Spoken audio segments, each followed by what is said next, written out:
భారత బ్యాడ్మింటన్ దిగ్గజం పుల్లెల గోపీచంద్ సంచలన వ్యాఖ్యలు చేశాడు. ధనవంతులు మాత్రమే తమ పిల్లలను క్రీడలను కెరీర్గా ఎంచుకోవాలని సూచించాలి అన్నాడు. లేదంటే భవిష్యత్తులో చాలా కష్టాలు పడాల్సి వస్తుందని హెచ్చరించాడు. క్రీడాకారులలో కేవలం 1% కంటే తక్కువ మంది కెరీర్ మాత్రమే సాఫీగా సాగిపోవడం కాస్త ఆందోళన కలిగించే విషయం అని పేర్కొన్నాడు. అందుకే నేను మాత్రం సాధారణ కుటుంబాలకు చెందిన తల్లిదండ్రులకు మాత్రం వారి పిల్లలను క్రీడల్లోకి పంపవద్దు అనే సలహా ఇస్తారు. క్రికెట్లో రాణించిన వాళ్ళు అన్ని రకాలుగా కొంతమేర సక్సెస్ అవుతారు. కానీ ఇతర క్రీడల్లో రాణించే వాళ్ళ పరిస్థితి ఎలా ఉందో చూస్తూనే ఉన్నాం కదా.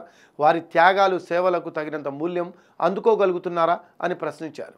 క్రీడాకారులకు తగినంత గుర్తింపు దక్కాల్సిన గౌరవం దక్కడం లేదన్న ఆవేదనతో తాను ఇలా మాట్లాడుతున్నట్లు తెలిపాడు గోపీచంద్. ఒలింపిక్ మెడల్స్ సాధించిన వాళ్ళలో చాలామంది railways, RBI, income tax, police ఉద్యోగాలు లేదంటే అంతకంటే తక్కువ కేడర్ కలిగిన జాబ్స్ చేస్తున్నారు.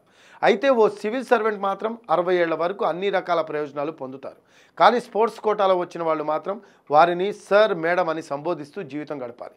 వారు దయాదాక్షిణ్యాల మీదే అంతా ఆధారపడి ఉంటుంది. అందులో కొంతమంది మాత్రమే క్రీడాకారులకు గౌరవం ఇస్తారు. అయితే ఆటగాళ్ల పట్ల ప్రతికూల భావనలు ఉన్నవారు మాత్రం సులువుగా ఉద్యోగానికి వచ్చేశారని చులకనగా చూసే అవకాశం ఉంది.